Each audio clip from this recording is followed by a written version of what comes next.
close your eyes. Tonight, you are not who you were this morning. Tonight, you are a lighthouse keeper.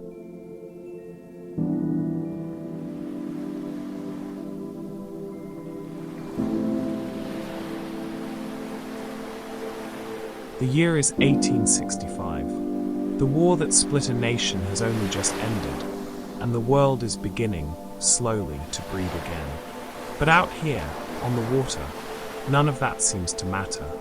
Out here, there is only the sea, the sky, and the small wooden boat carrying you toward your new home. You sit near the bow, your hands resting on your knees, a canvas bag at your feet holding everything you own. The boat is old but sturdy, its boards worn smooth by decades of salt and sun. With every wave, it rises and falls beneath you, a slow, patient rhythm, like the island itself is breathing you in. The air smells of salt and cold water, and something faintly sweet, like distant pine carried on the wind. Above you, gulls circle lazily, calling out to one another in long, looping cries, their wings catching the pale afternoon light. You watch them for a while, tracing their paths against the grey sky, and you feel, for the first time in a long while, that there is nowhere else you need to be. The captain, an older man with a weathered face and kind eyes, sits at the tiller. He hasn't said much since you left the mainland. He doesn't need to. The silence between you is comfortable, filled only by the creak of the wooden boards, the soft slap of water against the hull, and the wind moving gently through the ropes. You let your eyes drift toward the horizon. At first, there is only fog, soft and grey, rolling low over the water like a held breath. But slowly, shapes begin to emerge from within it. A dark rise of rock, a steep bluff, weathered by centuries of tide. And then, rising above it all, the lighthouse. It appears first as a pale smudge, uncertain, ghost-like in the mist. But as the boat carries you closer, it sharpens. White stone, a black iron railing circling its top. A glass lantern room, catching the last silver light of the afternoon. It is taller than you imagined, steadier, as if it has stood there since the beginning of time, and will go on standing long after you are gone. You feel something settle in your chest. Not fear, something closer to relief. The boat rounds a final outcrop of rock, and the small dock comes into view, weathered grey with jutting out into calm water, sheltered from the open sea by a curve of stone. The captain guides the boat in slowly, skillfully, and the hull bumps softly against the dock's worn pilings. For a moment, neither of you speaks. You simply listen. Waves, gulls, wind moving through tall grass somewhere above the rocks. The captain begins unloading the supplies you'll need for the weeks ahead. You watch his hands move with practiced ease as he sets each item onto the dock. Sacks of flour and dried goods, tins of coffee and salted meat, 2 large cans of lamp oil, heavy and cold to the touch, a small bundle of letters tied with string, a stack of worn books, their spines cracked from years of reading by lamplight, bundles of firewood, still faintly smelling of the forest they came from. You lift each item carefully, carrying them up the dock toward the base of the lighthouse, your boots finding their footing on stone slick with sea spray. The work is simple, repetitive, and there is something deeply comforting in that simplicity, in knowing exactly what your hands are meant to do. When the last of the supplies rests safely on the rocks, the captain climbs back into his boat. He pauses before pushing off, looking up at you with a small, knowing smile. The island is quiet, he says, his voice low and warm, but it will treat you kindly. You nod, though you're not yet sure what he means. He pushes off from the dock, the boat drifting backward into open water. He raises a hand in farewell, and you raise yours in return. Slowly, the fog begins to swallow you. The sound of his oars fades. The shape of the boat grows fainter and fainter, until it disappears entirely into the grey. And then you are alone. You stand at the edge of the dock for a long moment, listening to the island around you. Waves lapping softly at the rocks. Wind moving through the grass on the bluff above. Somewhere, distantly, a gull calling out and being answered. You turn and look up at the lighthouse standing above you, white and steady against the darkening sky. This is your home now. You take a slow breath of salt air and begin to climb the path toward the door. The path up from the dock winds gently through low grass and grey stone, worn smooth by the boots of keepers who came before you. You carry the last of your supplies in your arms, your breath slow and even, the cold air pleasant against your skin. The cottage sits at the base of the lighthouse tower, small and simple, built from the same pale stone. Smoke has not risen from its chimney in weeks. It has been waiting for you. You set your supplies down beside the door and step inside. The air inside is still and cool, carrying the faint scent of old wood and dust and something like dried lavender, tucked away in a drawer long ago. Grey afternoon light filters through a single window, falling across a small wooden table set for one. You take a moment simply to stand there and look. A stone fireplace rests along the far wall, its hearth swept clean, a neat stack of kindling waiting beside it. An old chair sits near the window, its cushion worn soft by years of quiet evenings, angled just so, toward the best view of the sea. Along the opposite wall, a bookshelf holds a modest collection of worn novels, their covers faded, their pages soft with handling. You run your fingers along their spines, reading the titles slowly, wondering which ones kept the last keeper company on nights like this. On the small table beside the chair, you find a leather journal, its cover cracked and gentle with age. You open it carefully, page after page of handwriting, some careful and small, some looser and quick, left behind by keepers who lived in this very room before you. You will read more of it later. For now, you simply close it gently and set it back in its place. You spend the next while settling in. You unpack your few belongings into the small wooden dresser near the bed. You store the food supplies in the cool pantry off the kitchen. You stack the firewood neatly beside the hearth and set the lamp oil safely near the base of the tower stairs. Each small task is unhurried. There is no clock here demanding your attention, only the soft, natural rhythm of a home being made ready. By the time you finish, the light outside has shifted, grown warmer, lower in the sky. You step back outside and look up at the tower rising above the cottage, white stone catching the last gold of afternoon. It is time to learn the rhythm of this place. You climb the short stone steps to the tower's base and step inside, finding the beginning of the spiral staircase curling upward into shadow. But that will wait until evening. For now, you walk the island's edge instead, learning its shape. Tomorrow, and every day after, your life here will follow a gentle pattern. In the morning, you will step outside and study the sky, the color of the clouds, the direction of the wind, the temper of the sea, learning to read the day before it begins. You will climb the tower to inspect the great lamp, checking its wick, its oil, its glass, making certain it is ready for the coming night. You will polish the lantern's curved glass panes until they catch the light without a single smudge. In the afternoon, your hands will find other quiet work. Small repairs to the fence along the bluff, mending a loose hinge on the shed door. Reading, for an hour or more, in the chair by the window, while the sea moves endlessly beyond the glass. And often, a slow walk along the shoreline, your boots finding their way over smooth stone, salt wind against your face. And in the evening, as the light begins to fade, you will climb the tower once more and light the beacon. You will watch the ocean the way one watches an old friend, familiar and endlessly changing all at once. There is a phrase you find written more than once in the keeper's journal, in different hands, across different years. There is no hurry here. You believe it already.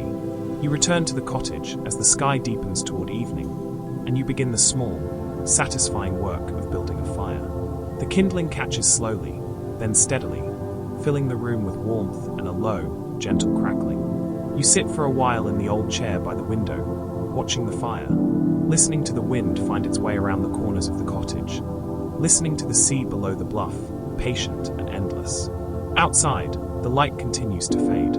Soon, it will be time to climb the tower and light the lamp for the first time. But for now, you simply rest. Here, in this small, quiet room, at the edge of a wide, dark sea. The fire has burned low and soft, filling the cottage with a warm amber glow. Outside, the sky has shifted from grey to a deep, dusky blue. And you know, without needing a clock, that it is time. You rise slowly from the chair, pull your coat over your shoulders, and step out into the cool evening air. The wind has quieted. The gulls have gone silent, tucked away somewhere among the rocks. The only sound now is the slow, steady breathing of the sea below the bluff, and the soft crunch of your boots against the stone path leading to the tower. You reach the heavy wooden door at the base of the lighthouse and push it open. Inside, the air is cool and still, smelling faintly of oil and old stone. Before you, the staircase begins its long, spiraling climb upward, disappearing into shadow above. You begin to climb. Each step is stone, worn smooth in its center by generations of boots before yours. The staircase curls gently around the inside of the tower, and with every turn, your footsteps echo softly against the walls, a slow, patient rhythm, matching your own unhurried breath. Up and up and up. You pass small windows set into the stone every so often, each one offering a brief glimpse of the darkening world outside. The sea, the rocks, the last pale light along the horizon, before the staircase curves again, and the view disappears. There is no need to hurry. You climb at your own pace, one hand resting lightly on the cool iron rail, listening to the quiet of the tower around you. Finally, you reach the top.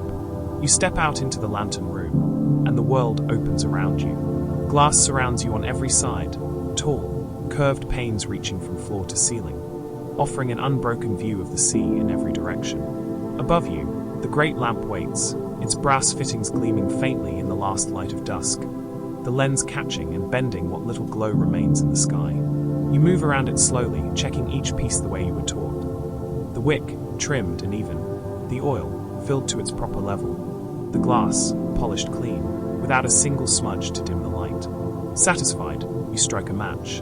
The small flame catches the wick, and slowly, gently, the lamp begins to glow. At first, it is only a soft, warm light, flickering faintly within the glass.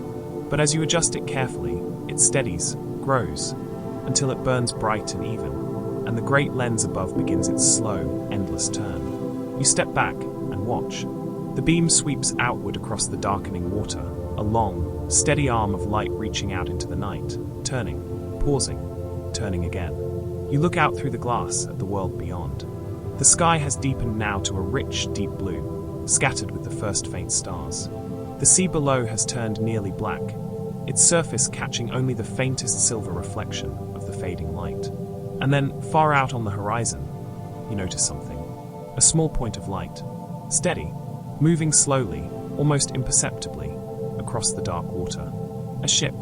You watch it for a long while, this tiny light drifting through the vast darkness, and you feel something quiet settle inside you. Somewhere on that ship, sailors are going about their evening, coiling rope, checking charts, perhaps resting, perhaps standing watch, just as you are now. They cannot see you. They do not know your name, or your face, or anything about the small stone tower on this rocky island. But they can see your light, and because of it, they know exactly where they are. They know the rocks that wait beneath the water near this coast. They know how far to steer, how close is too close. They know, because of the steady turning of your lamp, that they are not lost. You realize, standing there in the quiet glow of the lantern room, that even though you are entirely alone, you are, in this moment, connected to every soul crossing this stretch of sea tonight. The thought settles over you like a warm blanket. You pull a small wooden stool close to the glass and sit. For a long while, you simply watch. The light turning steadily above you, the dark water below, the small, distant lights of ships passing slowly along the horizon, one by one, each finding its way safely past your island in the night. The beam sweeps, and sweeps, and sweeps again. Light, darkness, light. There is nothing else you need to do now, but watch and listen, and let the rhythm of the turning lamp settle into your bones. Some nights, the weather changes while you sleep. You wake slowly, gradually, aware first of a sound, a soft, steady patter against the cottage window. Rain. You lie still for a moment beneath your quilt, listening. The rain falls in a gentle, even rhythm, tapping lightly against the glass, whispering softly across the roof above you. Beneath it, you can hear the deeper sound of the sea, restless but not dangerous, waves rolling steadily against the rocks below the bluff. The wind moves around the corners of the cottage, low and constant, carrying the rain sideways in soft grey sheets you can just make out through the window. There is nothing urgent in any of it. No danger, only the wide, comfortable sound of a storm settling gently over the island, the way it has settled over this coast for 1,000 years before you arrived, and will for 1,000 years after you're gone. You rise slowly, pulling a warm shawl around your shoulders, and cross the cool floor to the hearth. The fire from the night before has burned down to soft embers, and you kneel and add fresh kindling, coaxing it patiently back to life. Small flames catch, then grow, filling the room with warmth and a low, comforting crackle that mixes easily with the steady rain outside. You set a small pot of water over the fire, and while it warms, you move to the window and watch the storm. The sea beyond the glass is a deep, restless grey, capped with soft white foam where the waves break against the rocks. Rain falls at a gentle slant, blurring the horizon into a soft, undefined haze where sky and water seem to meet without a seam. It is, you think, one of the most peaceful sights you have ever seen. When the water is warm, you make coffee, the rich, dark scent filling the small cottage, mixing with wood smoke and rain. You wrap both hands around the warm cup and settle into the chair by the window. For a while, you simply sit and watch and listen. There is a particular kind of stillness that comes with a storm like this. Not empty, but full of sound and rhythm, and the slow, unhurried passing of time. After a while, you reach for the leather journal on the small table beside you, and open it to a blank page. You dip your pen and begin to write, your own small entry, to add to all the others left behind by keepers before you. You write about the rain, about the sound of the fire, about the way the sea looks grey and endless through a rain-streaked window. Small, quiet observations, nothing more. When you pause to think of what to write next, you find yourself turning back through the earlier pages instead, reading the handwriting of those who came before you. Different hands, different years, but so many of the same quiet observations, written on mornings just like this one. One entry, in a small, careful hand, simply reads, "Rain again today. The sea is patient. I am learning to be patient too." Another in looser, more hurried writing, from many years earlier. "The ocean teaches patience, whether you wish to learn it or not." You smile faintly and close the journal gently, setting it back on the table. You spend the rest of the morning in this same slow rhythm. You check the lighthouse equipment once, moving carefully through the tower to make certain everything remains dry and in order, the rain drumming steadily against the stone walls around you. You return to the cottage, add more wood to the fire, and settle back into the chair with a second cup of coffee, watching the storm continue its slow work over the sea. There is nowhere you need to be. There is nothing you need to do, except exist here, quietly, while the rain falls and the fire burns, and the ocean, patient as ever, continues its long conversation with the shore. By afternoon, the storm has passed. You step outside and find the world entirely changed. The clouds have thinned to soft, scattered patches of grey and white, drifting slowly across a pale blue sky. The air feels washed clean, cool and fresh against your skin, carrying the sharp, bright scent of rain-soaked stone and salt. You decide to walk. The path leading away from the cottage winds along the edge of the bluff, following the natural curve of the island's rocky shoreline. You take it slowly, in no particular hurry, your boots finding sure footing on stones still slick and dark from the morning's rain. Everywhere you look, the storm has left its quiet signature. The rocks along the path glisten, catching the pale afternoon light in 1,000 small reflections, as though the island itself has been polished overnight. Where the path dips low, shallow tide pools have formed among the stones, still and clear, mirroring the drifting clouds above. You crouch beside one and look closely. Small silver fish dart between smooth pebbles. A pale green anemone sways gently in water, no deeper than your palm. A single hermit crab shuffles, sideways across the sandy bottom, unbothered by your shadow falling over it. You watch for a long while, simply content to observe this small, self-contained world resting quietly in the hollow of a rock. Above you, the birds have returned. Gulls wheel overhead in long, easy circles. Their cries softer now, more relaxed than the sharp calls of the morning before the storm. Somewhere further along the bluff, you hear the low, rhythmic call of some other seabird, answered a moment later from further down the shore. You continue walking, the grass along the higher ground still bent low from the wind and rain, slowly beginning to straighten again beneath the returning sun. It moves in long, slow waves as the breeze passes over it, silver green and soft, like the surface of a calm sea rendered in a different form. The path eventually curves toward a quiet stretch of the island you haven't yet explored, tucked behind a low outcrop of rock that shelters it from the wind. And there, facing out toward the open water, you find an old wooden bench. It is weathered grey, its wood softened and smoothed by years of salt air, clearly placed here long ago by some earlier keeper who understood, as you are only now beginning to understand, the particular value of a quiet place to sit. You lower yourself onto it slowly, and look out at the view it was built to hold. From here, the entire western stretch of ocean opens before you, unbroken by rock or shoreline, reaching all the way to a horizon still softened by the last thinning clouds of the storm. The afternoon light falls golden and low across the water, catching each gentle swell and turning it briefly to something like scattered coin. You know almost immediately that this bench will become important to you, a place you will return to again and again in the weeks and months ahead, a place to sit with your thoughts, or with no thoughts at all, simply watching the endless, patient motion of the sea. For now, you simply rest. You listen to the waves below the bluff, slow and steady. You listen to the wind moving through the grass behind you, and the distant, easy calls of the returning gulls. You feel the last warmth of the afternoon sun against your face, and the cool, clean air filling your lungs. There is nowhere else you need to be. You sit there for a long while, until the light begins slowly to shift toward evening, and only then, unhurried, do you rise and begin the quiet walk back toward the lighthouse. Every few weeks, if the weather allows, a small boat appears on the horizon. You've come to recognize the shape of it now, even from a great distance. The particular tilt of its single sail, the low, steady way it moves through the water. You spot it early this afternoon, a small dark shape against the pale grey sea, and you make your way down to the dock to wait. It takes a while to arrive.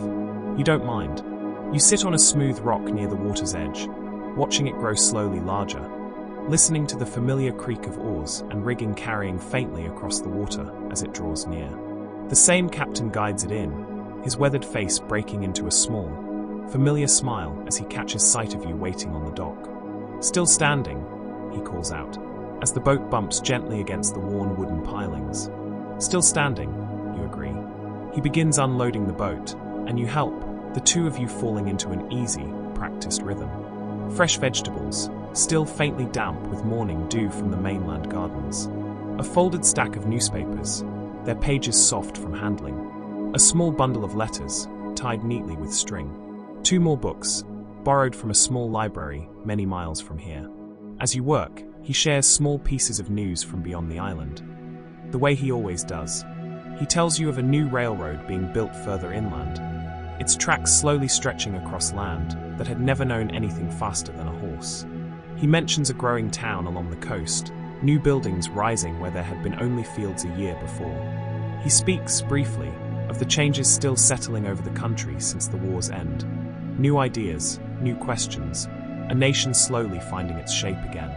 You listen with quiet interest, the way one might listen to weather reports from a country one has visited once, long ago, and remembers fondly but distantly. The world, it seems, continues to move quickly beyond the edges of your small island. But here, everything remains steady. The rocks, the grass, the turning lamp above you, the endless, patient sea. When the last of the supplies rests safely on the dock, the captain lingers for a few minutes longer, sharing a simple meal you've prepared, the two of you sitting comfortably on the worn dock boards, letting the conversation settle into easy silences between shared thoughts. Eventually, he rises and makes his way back toward the boat. "Same time next month," he says, the way he always does. "I'll be here," you answer, the way you always do. He pushes off from the dock, and you watch as the small boat catches the wind, its sail filling, carrying him steadily back out across the open water. You stand there for a while, watching it grow smaller against the horizon, until it finally disappears into the soft grey distance where sea meets sky. And then, as you turn back toward the lighthouse, gathering the fresh supplies into your arms, you feel it again, that same quiet, familiar peace, settling gently back over the island now that you are, once more, alone. It is not loneliness, you've come to understand. It is simply quiet, and you have grown, more than you expected, to love it. The seasons turn slowly on the island, but they turn all the same. One morning, you step outside and find the world transformed. Snow has fallen quietly overnight, soft and white, settling over every rock and rooftop, muffling the usual sounds of the shoreline into a deep, gentle hush. The sea beyond looks darker now against the pale ground, its waves moving with the same steady patience, unbothered by the cold. You stand in the doorway for a long moment, simply looking. The grass along the bluff, once silver-green and swaying, now lies buried beneath a soft white blanket, only the faintest tips still visible here and there. The old wooden bench overlooking the western water wears its own thin layer of snow, untouched, waiting patiently for warmer days. Your breath rises in slow, pale clouds in the cold morning air. You pull your coat tighter and step carefully down the path, your boots leaving the first fresh prints of the season in the soft snow. The world feels quieter than usual, not empty, but hushed, as though the whole island has settled into a slower, deeper kind of rest. Inside, the cottage has become a small warm shelter against the cold beyond its walls. You keep the fire burning steadily now, feeding it through the day and into the evening, its low crackle a constant, comforting companion. The stack of firewood beside the hearth grows a little shorter each week, but there is always more, carefully stored away in the shed against the season ahead. Your days grow slower now, matching the rhythm of the season around you. You still climb the tower each evening to light the great lamp, your breath clouding in the cold air of the lantern room, your hands moving with familiar care over the wick and the glass. The beam still turns steadily above the dark winter water, guiding whatever ships still brave these colder seas. But the hours between, those have softened, deepened, into something quieter than before. You spend long evenings in the chair by the fire, a worn novel open in your lap, the pages turning slowly as the wind moves outside the window. Some nights, you set the book aside entirely, content simply to watch the flames, listening to the fire's low conversation with itself, and the deeper, steady rhythm of the sea beyond the walls. Other evenings, you turn your hands to small repairs, mending a torn seam in an old coat, tightening a loose hinge on the pantry door, oiling the tools that will wait patiently through the winter months for the work of spring. You write letters, too, on the quietest evenings. Slow, thoughtful letters to friends and family across the water, describing the snow, the fire, the long turning of the lamp above you. You know it may be weeks before the supply boat can safely cross to carry them away. You don't mind. There is no hurry here, and there never has been. Sometimes, storms roll in from the sea, stronger now, carrying with them a different kind of wind. One that rattles the windows gently and pulls long, low howls from the corners of the cottage. You listen to them from the safety of your fire, wrapped in a warm blanket, feeling entirely, comfortably sheltered. The ocean, through all of it, remains your steady companion. You watch it from the window some mornings, grey and restless beneath a pale winter sky, its waves rolling in with the same patient rhythm they've kept since long before you arrived, and will keep long after you leave. You've come to know its many moods now, the gentle blue calm of early summer evenings, the soft grey hush of a rainy morning, and now, this deeper, colder grey of winter, edged with white where waves break against snow-dusted rocks. It no longer feels like something separate from you. It feels, instead, like an old and familiar friend, sitting quietly beside you through every season, asking nothing of you but your presence, and offering, in return, an endless, patient kind of company. You add another log to the fire, and settle deeper into your chair, listening to the wind, and the waves, and the slow, steady turning of the light above you. Some nights, you wake without meaning to. There is no storm tonight, no wind rattling the windows, only a deep, complete stillness, broken by nothing but the faint, distant rhythm of waves against the rocks far below. You lie still for a moment in the darkness, listening, and then gently you rise. It is simply time to check the light. Not from worry, only habit, and a quiet sense of care that has become, over these many months, as natural to you as breathing. You pull a warm coat over your night clothes and step outside. The night is utterly still. Overhead, the sky stretches wide and clear, scattered with more stars than you ever noticed from the mainland. Countless small points of light, steady and silent, watching over the dark water below. There is no moon tonight, only starlight, pale and cool, falling softly over the rocks and grass, over the sleeping shape of the cottage behind you, over the tall, steady form of the tower rising ahead. You walk toward it slowly, your boots quiet against the stone path, your breath rising in soft, pale clouds in the cold night air. You push open the heavy door and begin, once more, the familiar climb. The staircase feels different at this hour, quieter, somehow, than even the deepest afternoon. Your footsteps echo softly against the stone walls, the only sound in the entire tower besides your own slow, steady breathing. Up and up and up. You reach the lantern room and step out into its familiar glow. The great lamp burns steadily above you, exactly as it should, its warm light spilling out through the tall glass panes and turning, slowly, endlessly, out across the dark water. You check it carefully, out of habit more than necessity. The wick, even and bright. The oil steady. The glass clear. Satisfied, you don't return to bed right away. Instead, you find your small wooden stool and settle beside the glass, looking out at the world beyond. Beyond the tower, there is only darkness and light. The entire world seems, at this hour, reduced to these two simple things. The vast, quiet black of the sea and the sky above it, unbroken by anything except your own steady beam, turning slowly outward, sweeping across the water again, and again, and again. Light, darkness, light, darkness. You watch the rhythm of it for a long while, feeling something settle deep and quiet within you. Somewhere out there, beyond what you can see, ships move slowly through this same darkness. You cannot see them tonight. The water is too calm, too far, too still. But you know they are there. And you know too, that whatever course they follow through the darkness, your light reaches them all the same, turning, steady, patient, telling them, again and again, exactly where they are. You think, sitting there in the deep quiet of the midnight hour, of every keeper who came before you, sitting in this very spot, watching this very light turn across this very water. And you think, too, of every keeper who will come after you, long after you are gone, continuing this same slow, steady watch. You are, in this moment, only a small part of something much larger than yourself. A single link in a long, unbroken chain of quiet care, stretching back through years you will never see, and forward into years you will never know. The thought does not feel heavy. It feels, instead, like a kind of peace. You sit a while longer, watching the light turn, listening to the silence of the sleeping sea, until your eyes grow heavy, and your breathing grows slow, and you know, at last, that it is time to return to your bed. You rise slowly, take one last look at the great lamp turning steadily above you, and begin your quiet descent down the spiral stairs, down, and down, and down, back toward the warm, waiting stillness of the cottage below. Time moves differently on the island.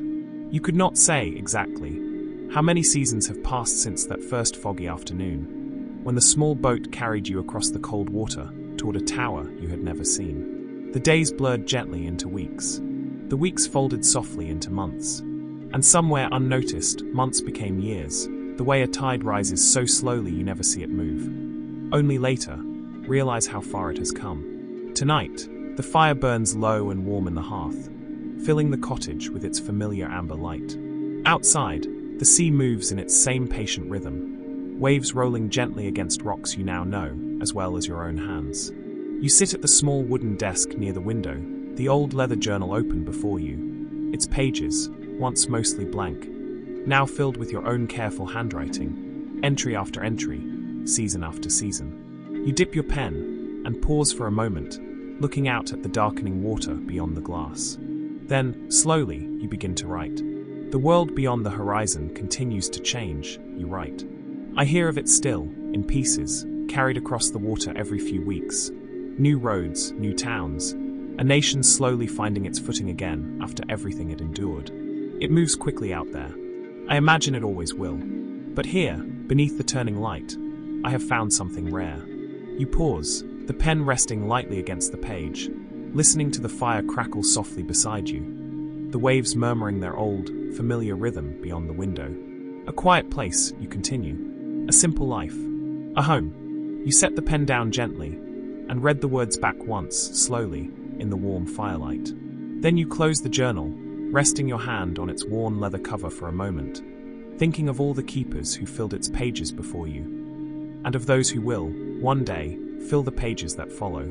You rise from the desk and move to bank the fire for the night, the embers glowing soft and low beneath a careful layer of ash, ready to be coaxed back to life come morning. Outside, the light continues to turn. You can see it even from here, through the cottage window.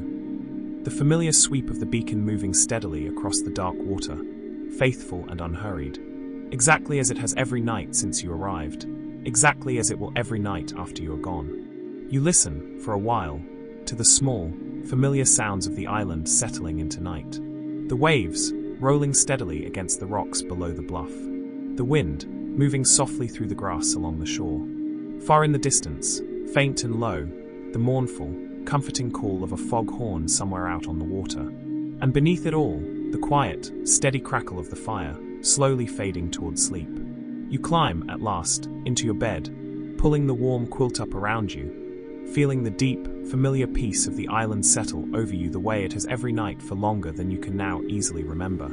Your eyes grow heavy, your breathing slows, and somewhere above you, through stone and glass and the quiet dark of night, the great lamp continues its endless, patient turn. Light, darkness, light, guiding, even now, whatever ships move slowly through the darkness beyond your window, telling them, again and again, in its own steady language, exactly where they are, and that they are not lost. And tonight, as every night before, and every night still to come, the lighthouse stands above the sea, keeping watch, so that you at last can rest.